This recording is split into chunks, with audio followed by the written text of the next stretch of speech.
Hello and welcome to Stacking Triggers, a podcast about Magic, the Gathering, cards, and collectibles. I'm Caleb. I'm Bill. And I'm happy to be here. Hey, that's my line. The joke is that I'm very monotone and therefore not happy to be here. I'm fine to be here. Yeah, it's a good joke, thanks. Hey, thanks. Really glad you brought some energy that I can play off of. Hey, anytime. Bill, how are you? I'm great. Just dandy. Kid is keeping me up very, very late all the time. Well, that was your mistake. Yep. I agree, yeah. But I'm isolating that audio just so when your son understands, like, feelings and shit, I could play that for him and be like, look, your father thinks you're a mistake. No. I understand your sentiment about it. I just see it as somebody I can play Magic with, like, later down the road. I mean, okay. Give me cancer now, God. Not that anyone asked, but I'm fine. Oh. I'll talk about this on Netflix and Swell, but like I just want to talk to you guys because I want to hear Bill's reaction. So like the other day at work, I was fucking around with a stapler, like it got jammed up, and I was just trying to staple like 3 pages, and the phone was ringing, and I was fighting with this thing. So like typically, you know, I work in a lumberyard. I sell, construction materials, stuff like that. So when I answer the phone, I say, hello, name of the store, my name, what's your project? But I was really frustrated because of the stapler and like a million other fucking things I had going on. So my anger manifested itself as I was answering the phone, and I said, hello, store name, my name, what's your problem? What's your goddamn problem, Bobby? And my coworker about pissed herself from laughter. What was their problem? I don't know. They were like, damn, coming in hot here. So I bet that was probably like one of the most polite phone calls you had all week. Nah. That ever happened to you guys? You ever just have like a weird Freudian slip, say the wrong shit? Oh, it happens to me sometimes. Yeah, I've had that talking to a client before. Something along the lines of titty fuck or something like that. That's good. Yeah, see, I've never had that problem. I always say the correct penis.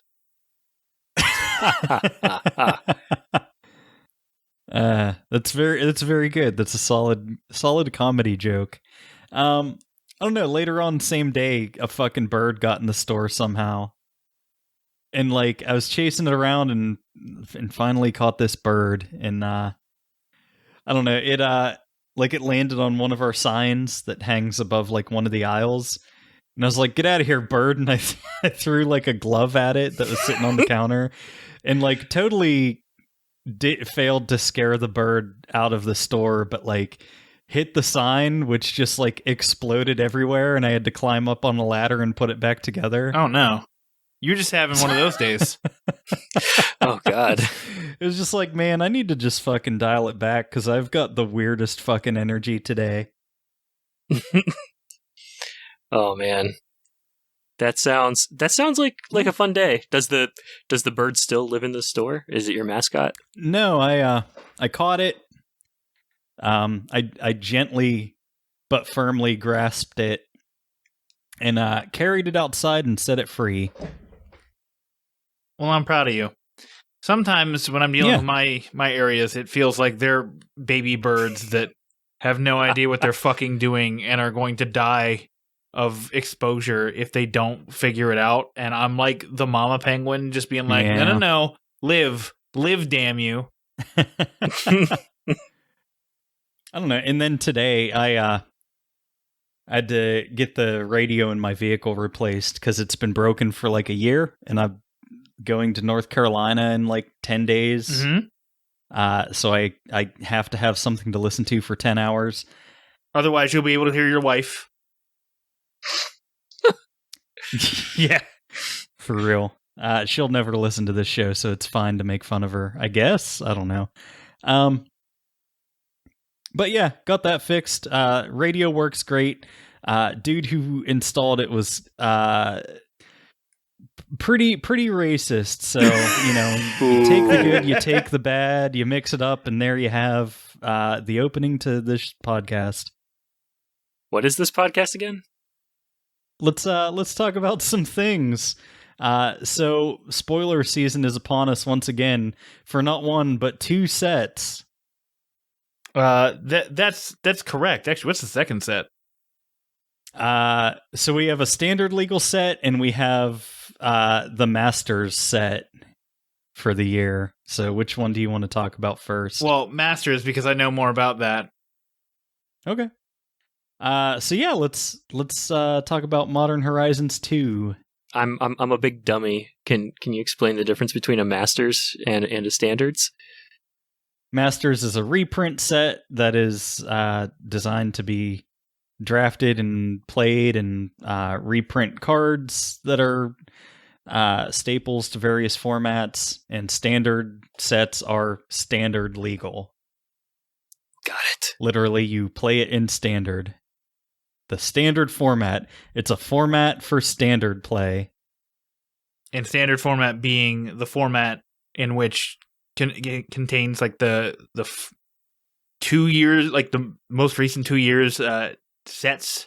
So like it cycles every September. So it would be what M21 and beyond. That would be standard legal as of this September.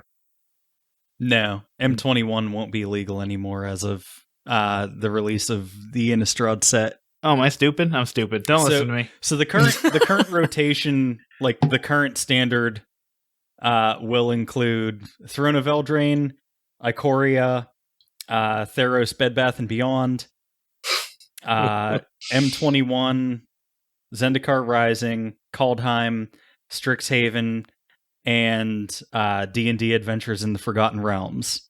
And then whenever Innistrad combo double set, let's sell twice as many boxes, comes out, Eldraine, Ikoria, Theros, Bed Bath and Beyond, and M21 will rotate out.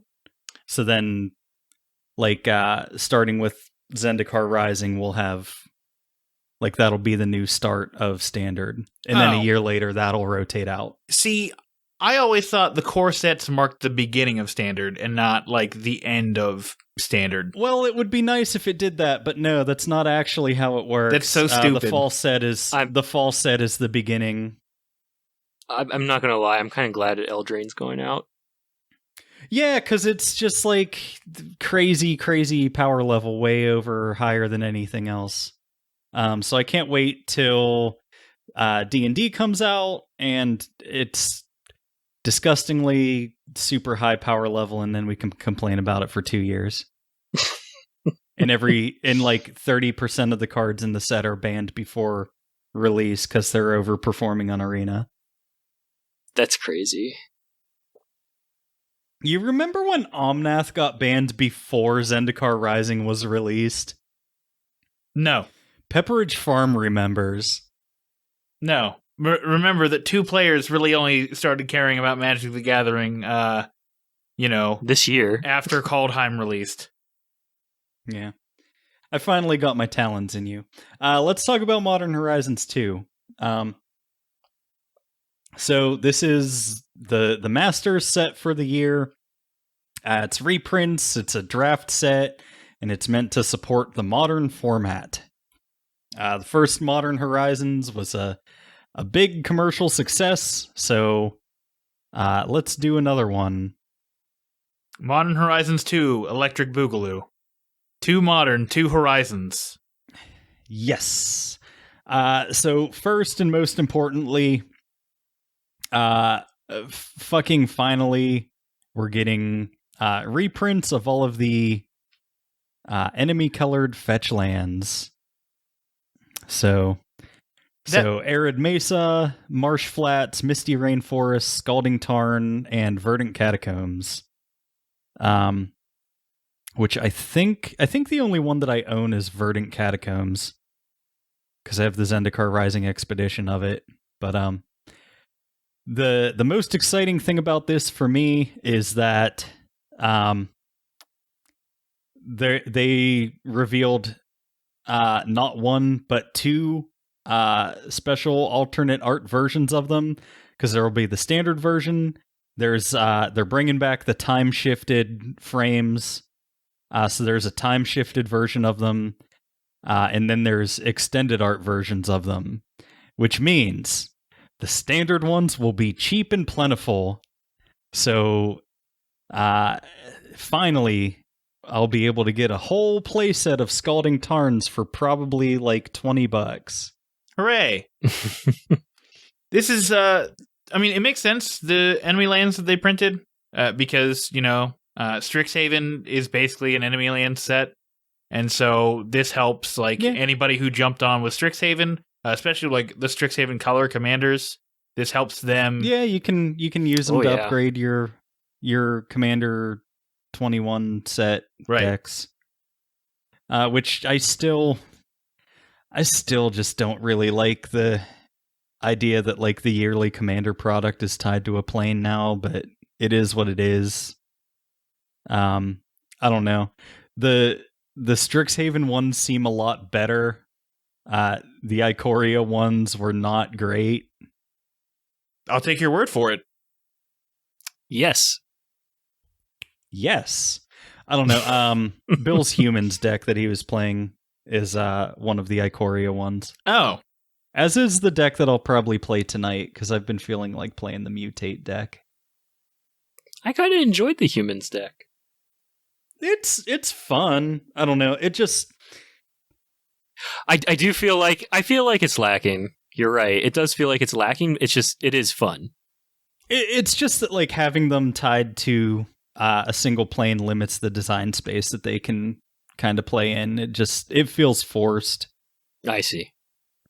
I don't know. I think honestly my favorite, like the yearly Commander product that I was probably the most excited for was one year the connecting theme was that they were all tribal decks. So there was a dragon tribal deck. There was a wizard tribal deck, which is the one I got. I think there was oh shit. Man, now I can't even remember. I think one was cats. Let me look it up here. Commander 2017 deck lists. Okay. Not to jump ahead, but I started looking at the Dungeons and Dragons stuff. You're jumping ahead. Oh yeah. Okay, so we had Commander 2017, we had a Feline Ferocity, the cat tribal deck, Vampiric Bloodlust, which is vampire tribal, Draconic Domination, Arcane Wizardry, and that's it. There were 4 decks that year. I know the vampire one is pretty sought after, but the wizard one I think is like all of the pre-con commander decks, like they're hit and miss. Like they're just like wildly different power levels, and sometimes they just don't really make them around a coherent theme. But like I kind of feel like the Wizards one had like the best commanders, like the most potentially abusable.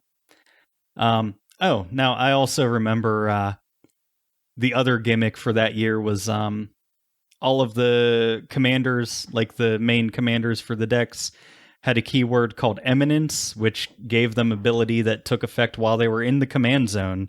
So you didn't even have to cast your commander to get value from them. No. They just always did things. That's a lot of value. It's a circus of value. The vampire one was Edgar Markov. So he has Eminence. When you cast another vampire spell, if Edgar Markov is in the command zone or on the battlefield, create a 1/1 black vampire creature token. And then he has some other abilities that are for when he's on the battlefield. But yeah, just anytime you cast one of your tribal spells, you get a free 1/1 vampire, which probably can never be abused or break the game. No, never. What was I talking about? Oh, Modern Horizons 2. I don't play Modern, so keep me on task here. I mean, all this does for us really is allows us to buff up our commander decks. Like, this is going to be a pre-release kit for me, a box, and then singles. And that's it. They're reprinting Counterspell with the cool art that I liked from, I think it was a couple years ago. Counterspell with that art came out. And then there's a new one of a really cool borderless treatment for Counterspell. So, as a scumbag blue mage, give me all of the potential different arts for Counterspell, and I will buy them. I'll just stick with my Mystic Archive Counterspell. I'll be fine. Yeah. That one is pretty good. I like that one a lot. The other thing that they showed us for Modern Horizons 2 that looks pretty cool is a really weird card called Urza's Saga, which is also the name of a really old set. But Urza's Saga is an enchantment. It is a saga. It's also a land, and it also has the Urza's subtype. So it's an enchantment land, Urza's Saga. So like the subtype is Urza's Saga, and the card name is Urza's Saga, which is kind of funny, and it seems like a joke card. But it's actually real. So you play it as your land for the turn, but it's also just like a saga enchantment, so it goes away after 3 turns. It's so weird. So on the first turn, it gains tap, add colorless. On the second turn, it gains pay 2 and tap, create a 0/0 colorless construct artifact creature token. With this creature gets +1/+1 for each artifact you control. And then on the third turn, search your library for an artifact card with mana cost 0 or 1, put it on the battlefield, then shuffle. So the third ability is really interesting and relevant for a couple reasons. So this lets you fetch out your Soul Ring directly onto the battlefield. Yep. Or like a Lotus Bloom or Lotus Petal, which is kind of insane. Also, it says mana cost and not mana value. So like you can't get the artifact lands with it. It has to actually like have a casting cost. So Okay.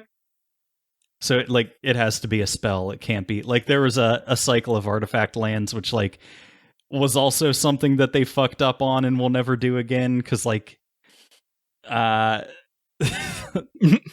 like affinity was a thing. Like there's, there were cards with like affinity for artifacts, which like cared about how many artifacts you controlled. So like for your lands to also be artifacts was really strong. Definitely seems like it. So, I'm interested. I mean, like I said, pre-release kit, box, singles. That's going to be my cycle for this because I don't really play the legacy formats aside from Commander, because it's a format that the three of us can play together. Yeah. Yes. I don't know. I think I'm definitely going to buy some singles. Like I'm going to buy probably a whole bunch of the enemy fetches because I think they'll be like, I think this product, like it's a print to demand product. So like, I think there will be a lot of people opening it and a lot of singles on the market. So I'm going to just buy singles of all of them and just like have them for when I need them. Sure. Cause like, I think right now they're all between like $30 and $50 for like their various printings and stuff. So it'd be nice to just have some. And then I might just buy a box just and like keep it in the back of my closet and never open it and like flip it for a profit after a few years. So I just scrolled down a little more and I see that it looks like they're teasing another artifact, the Brainstone. Yeah, there's Brainstone and Diamond Lion are the two other cards that they revealed, but Diamond Lion's pretty cool.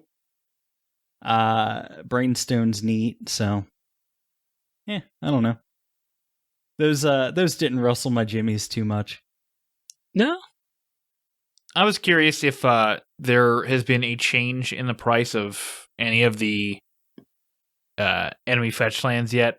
It doesn't look like it, because I guess this was just recently announced. We probably won't see something until like the end of the week or something like that. So it'll be interesting, right, to see what happens. Because when reprints get announced, prices fall, and then everyone goes, "Oh wait, why are we selling this for lower prices? We could sell them for the same prices because there are going to be people who are going to be willing to pay that amount of money still." Right. So Scalding Tarn is consistently like the most expensive one, and the original printing of it from Zendikar is currently sitting at $72.30 market value. So it'll be interesting. It'll be interesting to see what happens with the market. I hope lots and lots of people that aren't me purchase Modern Horizons boxes and open them, and that I can buy all of their singles. But they did say that spoilers are going to start dribbling out starting the 20th. So, right before live stream for The Cure, or like during live stream for The Cure. So that's going to be great. Yeah. Speaking of spoilers, let's talk about Dungeons & Dragons Adventures in the Forgotten Realms. So this is the set that is taking the place of this year's core set. Apparently it is like I was confused about this at first, but like I think that it's meant to be non-canon, so there's not going to be like planeswalkers. Like fucking Faerun isn't going to be part of the MTG multiverse. Like there's not going to be planeswalkers going over and visiting Neverwinter.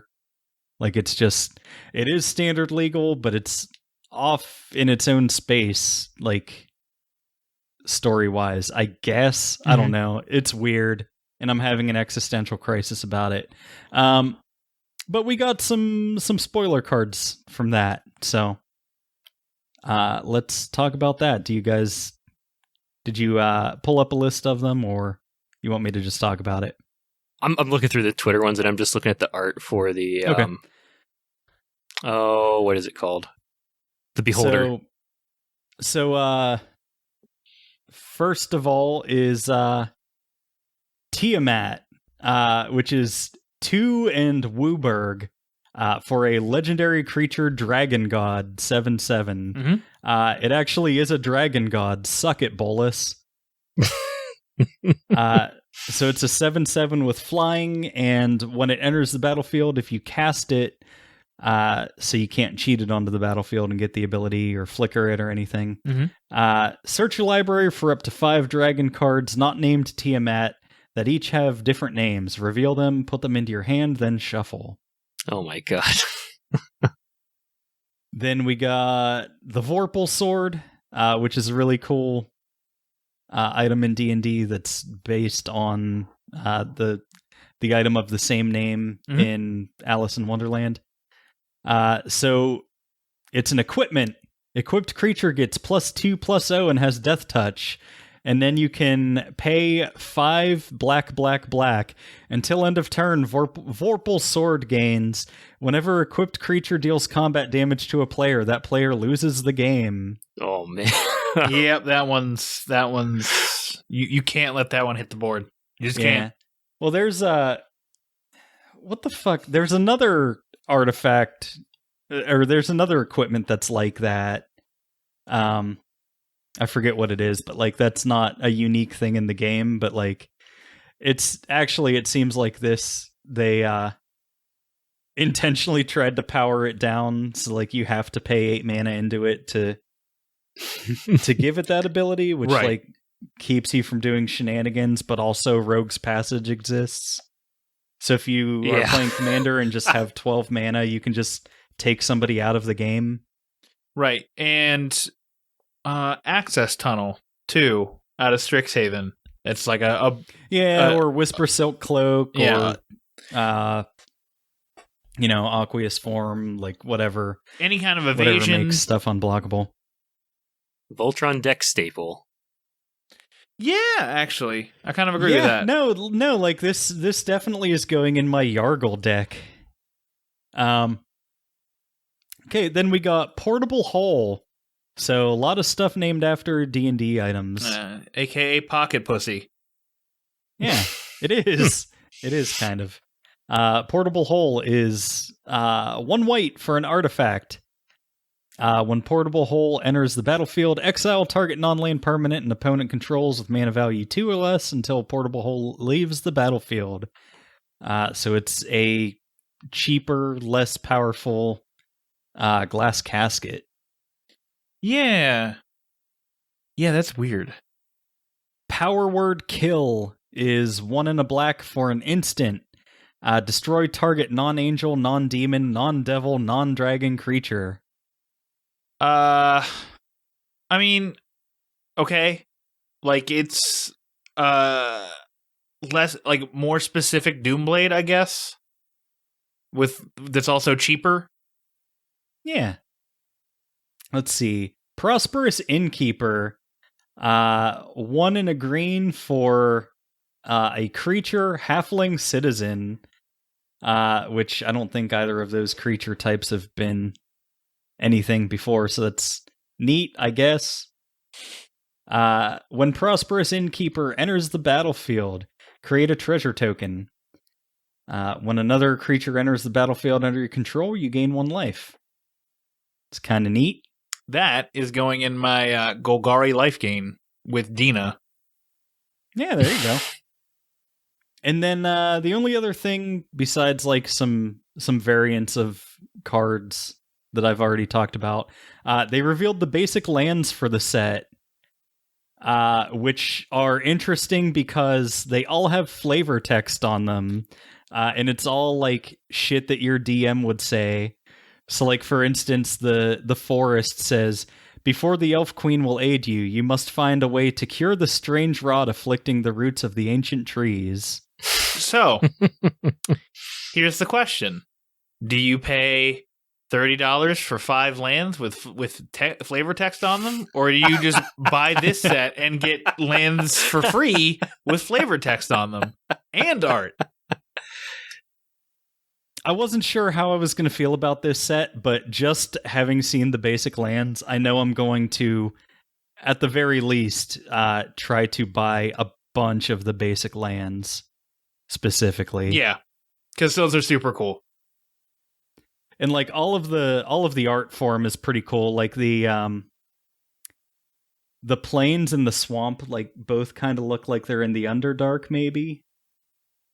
I really like the kind of vortex of water for the island. It just looks really cool. Yeah, that's awesome. And then the mountain is like a dwarf city. So, as you make camp near the ancient ruin, you hear the sound of drums echoing in halls where no dwarf has lived in generations. Drums in the deep. You don't think they're going to have different flavor texts for, like, 4 different flavor texts for forest or anything like that? I would fucking love that if they did. That would be phenomenal. Like, I hope this is just the first batch, and like, if you put all 3 or all 4 forests together, it tells you a story. It tells a story. Yes. Yeah. It's like D&D writing prompts. Oh, that'd be so good. So here's hoping. Adventures in the Forgotten Realms, a standard set that has nothing to do with the MTG multiverse, I guess. Buy it. The only card that I'm really wanting, besides the Vorpal Sword special art, is the Beholder special art. Yeah. So that's not on MTG Goldfish yet. So let me look that up. You said it's on it's in the Twitter. Twitter thread. It was in Okay. the Twitter thread. Let me just... And Bill posted it to the Discord. I did. Oh, look at you. It's beautiful. Thinking ahead. It's fantastic. And if this is like the set's mystical archive, I'm going to be very happy about that. Oh man. It's so good looking. Okay, so it's just the actual art. So that's pretty cool. So like their showcase treatments for this set are going to be like old rulebook pages and like the art from like the monster manual. Yeah. It looks... Which like it looks legit. like it's from maybe like the 3rd edition monster manual. Like that aesthetic. I don't know. That'd be cool if they did like a super special ultra edition of it where it was like the original monster manual for like regular ass like 1.0 D&D because dear god the art in that set. Yeah. Do yourself a favor, look up the Beholder from the original monster manual. It is hilarious. But yeah, Sorry, there's a couple other things that are in this Twitter thread that I want to talk about really quickly. So Sure. there are 3 tweets in a row. Well, 2 tweets really. That are all that matters. So we have you love your local game store. We love your local game store too. Top Keck. So let's show it. now they're gonna pretend to care. Yeah, now that people are getting vaccines, they are going to pretend to care. Starting in June, at participating WPN stores, we have a retro frame Fable Passage promo. Yes. I want this very bad. Check the daily MTG article coming today and with your local game store for details and more promos to come. So potentially monthly promos in order to incentivize you to go back to your LGS. Yeah, the fucking fabled passage for it is gorgeous. Yes. It's so shiny. It's so shiny, but it just looks fantastic. And then the other thing. Later this summer, as more play opportunities become available, we'll be sharing a highly limited amount of Mystery Booster Convention Edition, which I assume is going to be taking over for like Comic-Con or something like that. Dude, those cards are so expensive. Exclusively with WPN stores. These boosters are meant for draft and in-store play for a welcome back experience like none other. So, they're saying that. But I heard... I'm on my local game store's Discord, and they heard that Wizards isn't going to do like organized play until September. So what? What they've heard and what Wizards is saying contradicts each other. Okay, so I think because I've heard this too. Like, I think that like Wizards isn't going to officially support, like organized play, but like they're kind of gonna give game stores the tools to do it themselves in whatever capacity they choose. Mm-hmm. It's like they're gonna try to have their cake and sell 10,000 boxes of cardboard rectangles too. I don't know.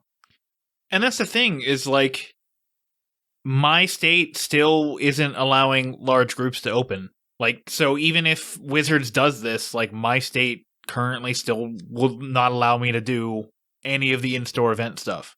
So my store would have to do some finagling in order to get us the product if we wanted it. Dang. That sucks. And I've only been there twice, but I love my store. It's actually it is actually like a fantastic place. It's massive. Caleb, I'm gonna probably take you there whenever you come down. All right. I mean, we can't do anything, but I just want to take you. I want to be taken. I have a particular set of skills. Yeah, I was working my way up to my Liam Neeson impression. I'm sorry. I'm looking at Wizard's new or their store locator. Yep. Because I want to find somewhere else to go. Okay.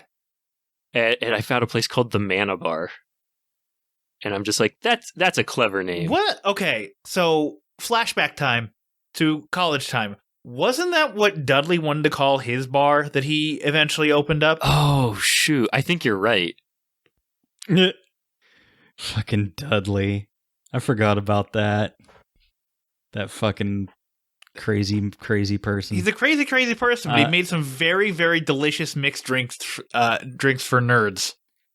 He was quite a bartender. He also got in a spot of legal trouble because one evening, while his ex was in the bar where he worked, got on the intercom on the bar and loudly announced that she had genital warts. Genital warts! And I think that he actually won the lawsuit because it wasn't defamation of character, because he was able to prove that she does in fact have genital warts. Which is some top-notch lawyering. It's not slander if it's true. It's not slander if it's true. That's fantastic. I haven't thought about that guy in years, but whenever Bill said that, the locked recesses of my brain just went, oh yeah, he was a human that existed. That's funny. Dude did not have a bank account. He lived pretty close to where my apartment was, so I would go over and hang out with him once in a while. He kept all of his money in a shoebox. And I was like, you know that somebody could just steal this, right? And he was like, doesn't matter, can't trust the banks. And I was like, no. I was like, you do you, man. Shine on, you crazy diamond. Oh, I love it. Oh my god, he sounds like a huge libertarian type person that was just investing gold. I don't think he was an Alex Jones InfoWars type, but I don't know. It was a big end the Fed kind of a guy. Obama, yeah, big end the Fed, Ron Paul. Yeah, I don't know. Whatever was popular during Obama's first term, right? Whatever the trendy thing was. He listens to the QAnon podcasts and goes that's bullshit to half the stuff. Oh my god. I just got such a powerful sense memory from that. And okay, sorry, the final thing that they announced was here's a full set. Also expect to see 4 commander decks for Adventures in the Forgotten Realms. So there you go, guys. More commander decks on the way. Okay. So one is going to be Minsk and Boo. One is going to be, let's see, Artis Cimber, maybe? Or Elminster?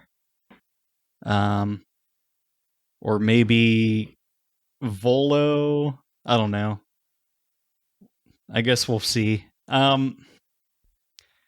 don't know. I just remembered that they're doing Warhammer 40k commander decks and got really confused. And I'm not going to try to guess anymore what the fuck they're doing, because who the fuck knows? Sure. Okay. Well, that'll take us to this week's deck tech, and it's my turn.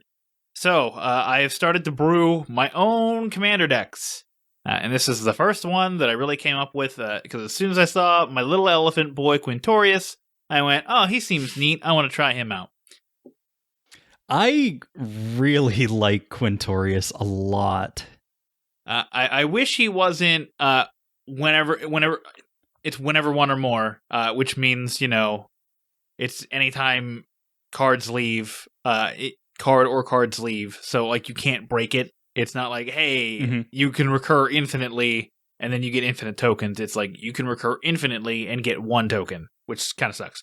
I will describe him though for you, Bill, since you're illiterate. He is 3 red white. Legendary creature Elephant Cleric. Spirits you control gain +1/+0, and whenever one or more cards leave your graveyard, create a 3/2 red and white spirit creature token. And he's a 2/4. Uncommon commander in Strixhaven. So, basically, the general gist of the deck is to, take shit out of your graveyard. So you have, to me, the card that synergizes with this deck the most, Faithless Looting. You draw 2 cards, discard 2 cards. You put 2 cards in your graveyard, and then this goes in your graveyard. It also says flashback for 2 and a red, which means you can cast it from your graveyard and then exile it. And since you're casting it from your graveyard, it's considered being removed from your graveyard, so you create a 3/2 spirit token with Quintorius on the field. So yeah, get as many things as you possibly can with flashback, Escape. Your escape is very good also, but I don't know, I guess you're limited by card pool, but as you play test the deck, just go back, see about getting cards that do the things that you want that are in the deck already, but that have flashback on them. Right. So you were talking about Savin's Reclamation as a card that you want to get, which is extremely good. Yes. I think the best value I'm seeing in the deck right now with the commander is the Efrit Flame Painter. Okay, so yes, but no. No? Efrit's kind of, and I haven't play tested this at all, but in theory, so Efrit Flame Painter, it's a 3 and a red for an Efreet Shaman, double strike. When a Efreet Flame Painter deals combat damage to a player, you may cast target instant or sorcery card from your graveyard without paying its mana cost. If that spell would be put into your graveyard, exile it instead. So yes, you get to create another spirit token. You basically give another card flashback for free, but the problem is you have to deal combat damage with Efreet. And it's a 1/4. So unless I'm understanding combat damage incorrectly, I have to hit face, or can I just damage a creature? You hit face, but there's other things in Strixhaven that fix that, or at least make it easier, I should say. Right? So you got the Zephyr Boots, but this is not a Voltron deck, and I'm not looking to Voltron anything. I'm looking to go wide with 4/2 spirit creature tokens. Yeah, all right. I could see that. Man, it's really good that the spirits in Strixhaven aren't just 1/1 white flying spirits. Right. They're fucking 3/2s. So with Quintorius, they're 4/2s. That is they don't have flying, but depending on what you're doing, what your game plan is, you can really just flood the board with big shit and keep swinging in. Then I have probably the best anthem in the game for this deck, Marshall's Anthem. It is a 2 white enchantment, multi-kicker, 1 and a white. So I can multi-kicker it to do things. Creatures I control gain +1/+1. Fine, it's a +1/+1 anthem. But the second effect is where shit happens. When Marshall's Anthem enters the battlefield, return up to X target creature cards from your graveyard to the battlefield, where X is the number of times Marshall's Anthem was kicked. So, the +1/+1 effect, whatever. But if I kick it for, let's say I cast this for 8 mana, I'm returning 2 cards to the battlefield, creating 2 3/2 spirit tokens, which then become 4/2s, which then become 5/3s.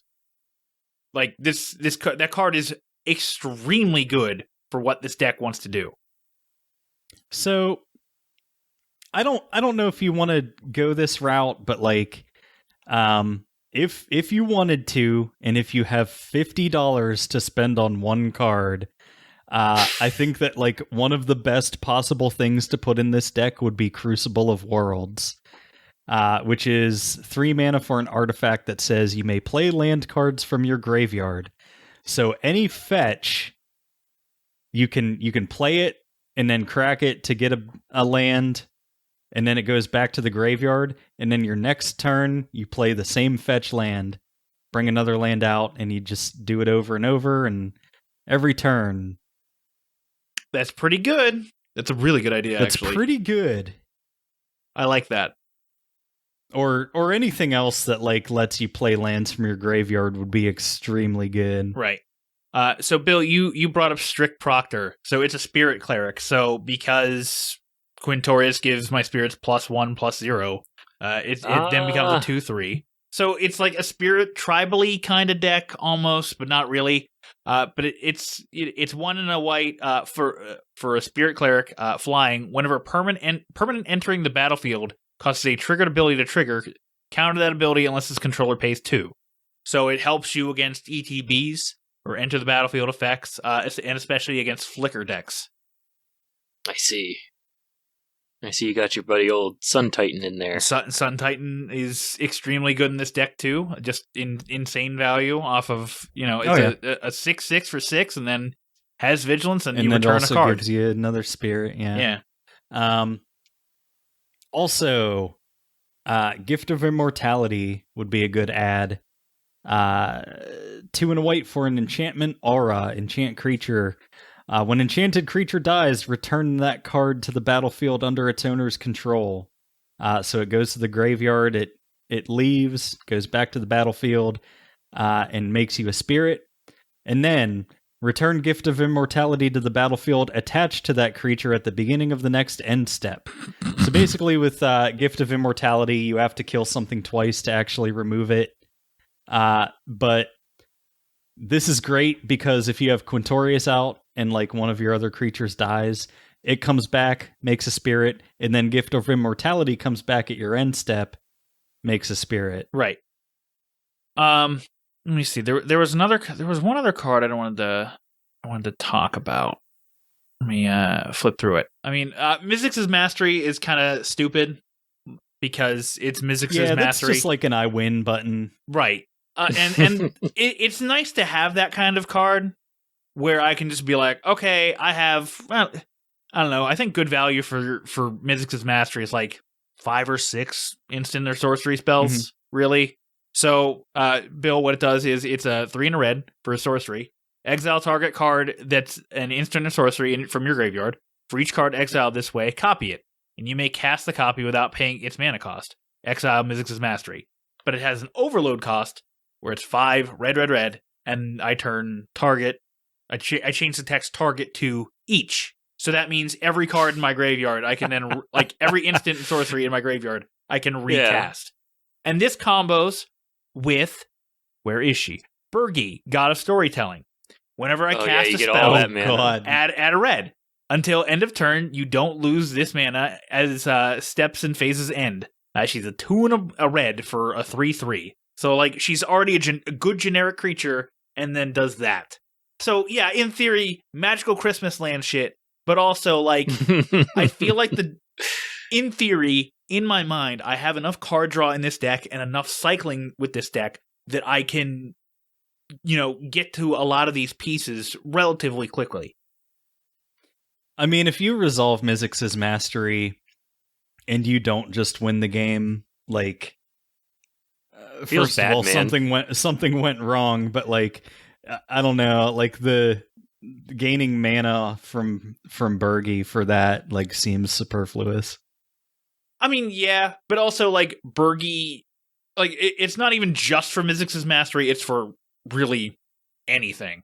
Like anything I cast helps. Man, I really like Daretti in this deck. You do? Daretti is very good. Man. I was going to be critical of it because of the high cost for his ultimate there. Ultimates don't matter. Yeah. Never judge any planeswalker by their ultimate because they don't matter unless you're playing green and have doubling season.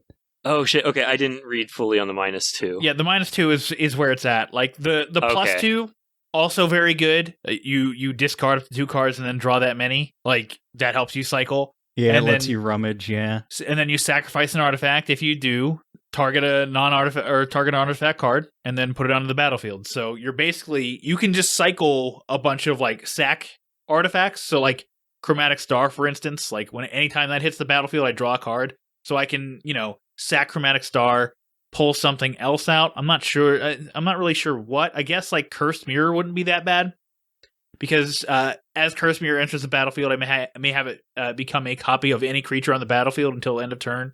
Except it also has haste, so there you could do that. You could then the next turn tap it, sack it, and then get out like Chromatic Star or something like that, or something else that you want.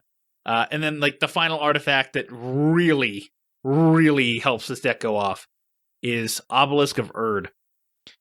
It's a 6 mana artifact, Convoke, so you can tap your creatures to pay it. It's 6 colorless, so you can tap 6 creatures instead of tapping 6 mana. As Obelisk of Erd enters the battlefield, choose a creature type. Creatures you control of that chosen type gain +2/+2. So, in Magical Christmas Land, if I have it's spirits, Marshall's Anthem, Quintorius, and Obelisk of Erd, my spirits are getting +3/+4, making them, or I'm sorry, +4/+3, making them 7 4s or 7 5s. 7 5s. So it's pretty good. In of course, like I say, like you have to have all those stuff, but like Obelisk of Erd is like the number one thing you want from, like, if I could have like Marshall's Anthem, really good. Quintorius, obviously I need on the field, but like Obelisk of Erd does exactly what I want, especially if I have enough spirit tokens out in order to tap them down in order to get this on the field for free, basically, like without casting it for mana. I don't know if you do end up putting a lot more like stuff with flashback in, where you're gonna like try to flood the board with spirits really quickly. Something you might think about putting in is like impact tremors. So like every time one comes out, it just like pings everybody. Ooh, who is that? So you can get like good like incremental damage that way. There is impact tremors is just an enchantment that. Where is he? He's somewhere. I have a creature that does pretty much exactly what it does. Like, oh, nice. Where is it? I know I have it. Fuming Effigy. When one or more cards leaves your graveyard, Fuming Effigy deals 1 damage to each opponent. It's a 4/3 for 4. Oh, cool. Okay. So, yeah, it's like that. Like impact tremors, it would let you double up on that. Right. But I have an impact tremors like effect already. So I'm not saying like I wouldn't look to get impact tremors. It's like it's not a priority because I already have a card like it. I feel you. And like, I mean, if you're trying to bring out tokens and buff them up, like you're probably trying to win through your combat step anyway, but right. But I mean, getting in chip damage is also useful. Yeah, for sure. Any other cards you guys want to talk about in the deck? No, it looks fun. Yeah, it looks cool. It's like you can definitely, like, you have a lot of room to power it up, but like your mana curve looks good. You got 33 lands, which is like the low end of where you want to be. So like I think as long as you're hitting your ramp and stuff, like you should be fine. Right. Like I said, you'll just have to play test it a bit, see how it plays, and kind of go from there. Yeah, and that's what our games are going to basically be, is like a lot of play testing. Like I'm almost exclusively going to play this for the foreseeable future. Yeah, I can't wait to see where it ends up. You're going to play it for the foreseeable future unless we get mad at it tonight. Yeah, unless I broke it and won.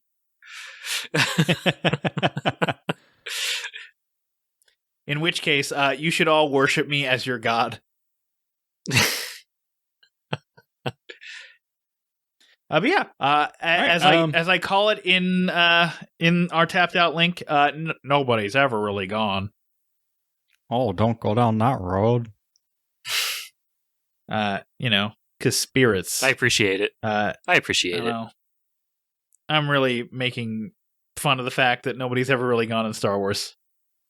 Because nobody's ever really gone. All right, and that'll bring us over to the card of the week, which is Test of Talent. Yep, thank God. So I am kind of obsessed with this card now. It's my favorite card from Strixhaven.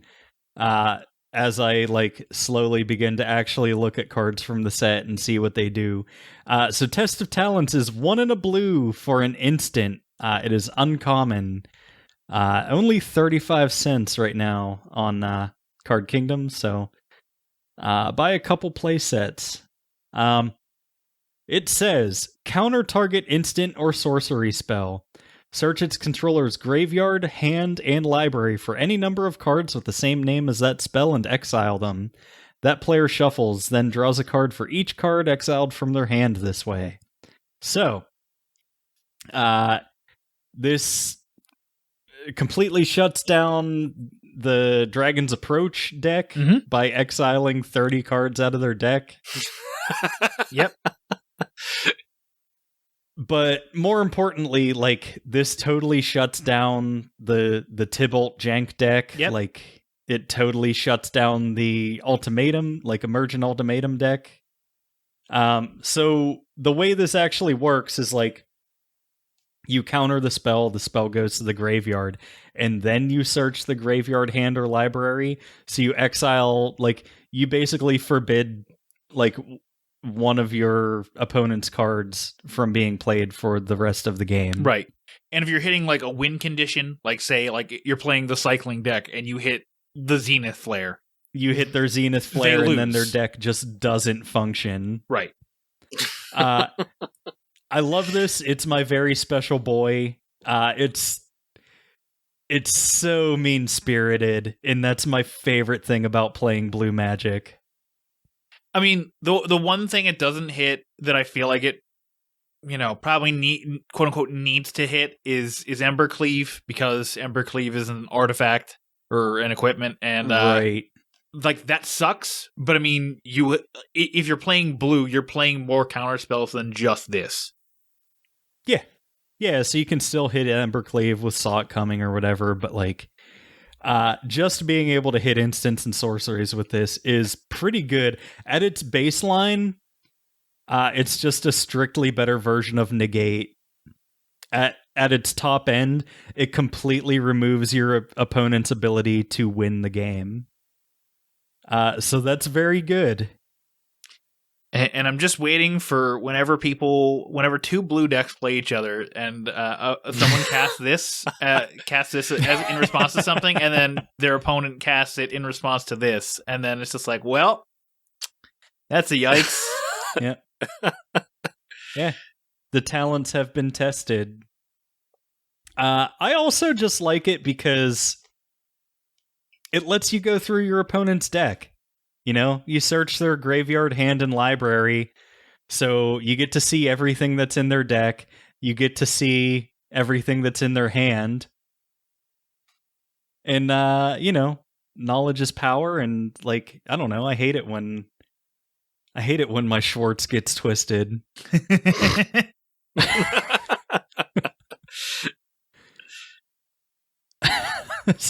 I fucking love this card so much. God damn. It is a very good card. A card I already have a playset of, so I'm very thankful.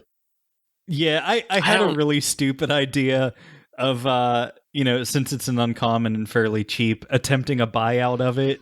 And then I realized that Strixhaven is a print-to-demand product, and there's probably 7 million of these. So. But it's an excellent card in really any format that lets you play 4 of any card. Yeah, definitely. And if you're playing Commander against somebody who runs 50 copies of Dragon's Approach, fuck them. Yeah, so I feel like there's some new player out there who was really excited to build a Dragon's Approach deck, and that was the first deck they made, and they were really happy about it. And then some asshole played this, and they just stopped playing the game, as I very nearly did in one of my first Magic games ever, where my friend Jimmy had a deck that, I forget the card, but it lets you turn a target permanent into an artifact. So he did that to my forest. and then he played Shatter, which lets you destroy target artifact and then search that player's library for any number of cards with the same name and destroy exile or put them into the graveyard. So I just didn't have forests anymore. Oh my god. What a mean move. Yo, what? How are you still playing this game? I was pretty upset. Oh, that's so mean. There is no reason for you to still be playing this game after that fucking shit. Like, I know. Oh my god. That was dirty. It's pretty bad. I kind of want to do it now. Build that deck and then make that the first game that your son ever plays. Here's son. Here's how bullshit this deck can be, or this game can fucking be. Or go to the LGS I don't like and play it. I mean, they'll just kill you. Fuck. I had almost forgotten about that. And now you're really mad. Now I have to text him and tell him I hope he gets hit by a bus. I'm just proud of your will, man. Like, to just power through that and say fuck you, and then continue to play the game. Yeah.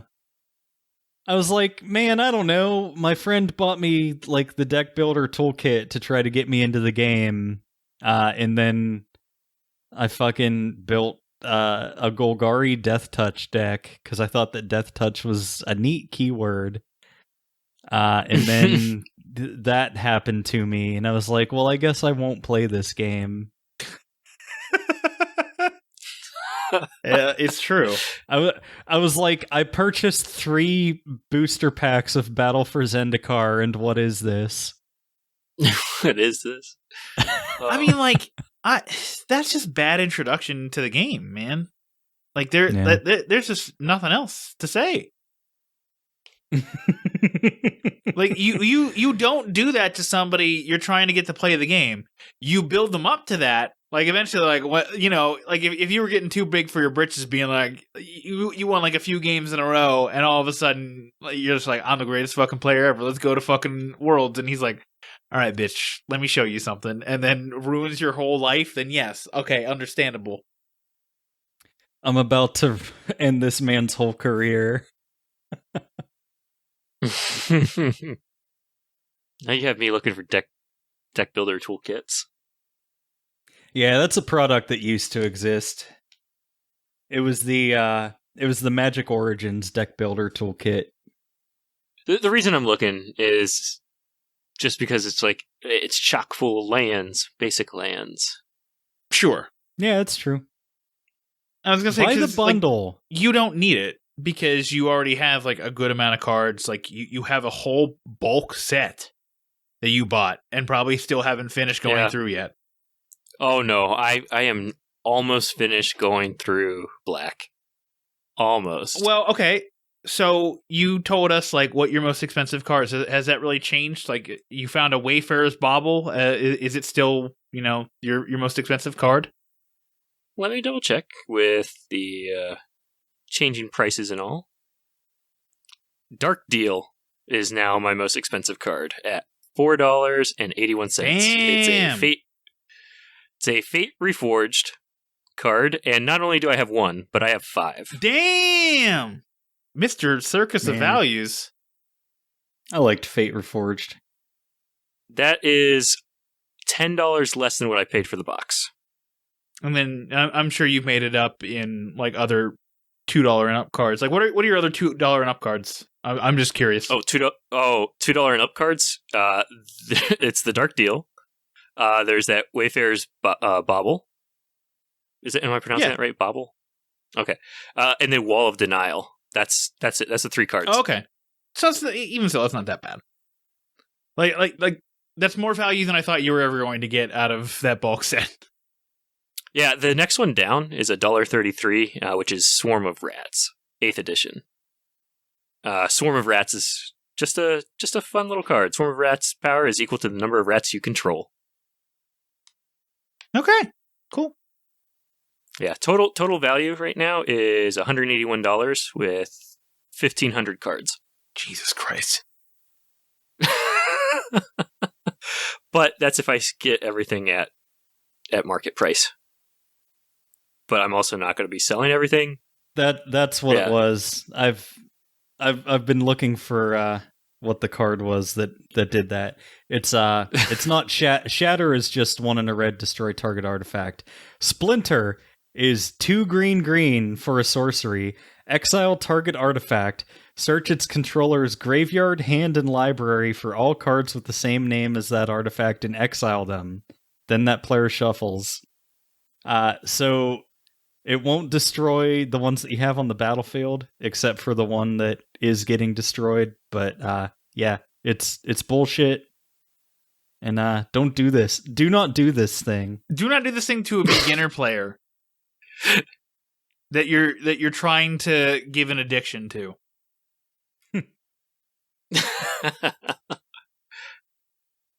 All right. Well, since we're wrapping up the show, I figure we tell you where to find us at STMTG Podcast on Twitter. Follow us, and then go to our YouTube channel and subscribe because we have 6 subscribers, and we also ran out of box openings to put up on there because Bill was supposed to put up a box opening on a Wednesday and then never did, and then I was just like, eh. Yeah, I forgot to do it. Put it up, motherfucker. Yeah, I'll do it. I'll do it sometime. Okay.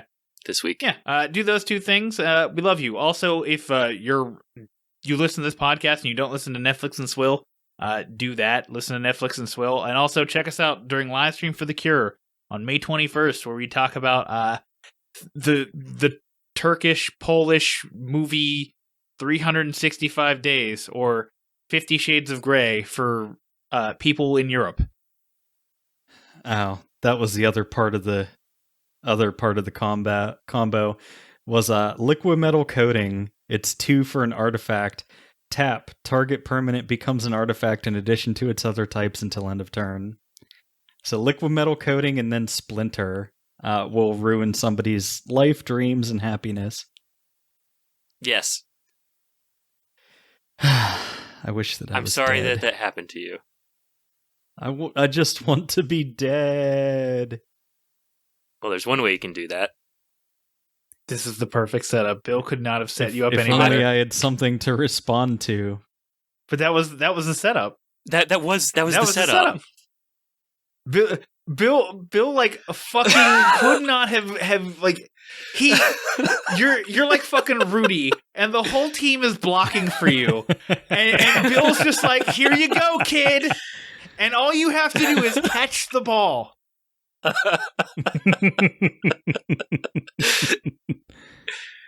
Oh man! Oh, I tried. Bill, tried so hard. Bill, it's not even your fault. I'm not even blaming you on this one. I took your pretty thing and I threw it on the ground.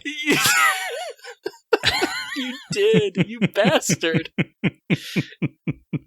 I love it so much.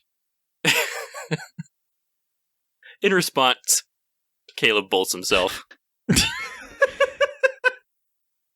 Actually, yeah, do fucking say that you mindslaver me to fucking make me bolt myself. That's too much. I don't know. I don't get enough of that reference. My bad. In response, I bolt myself.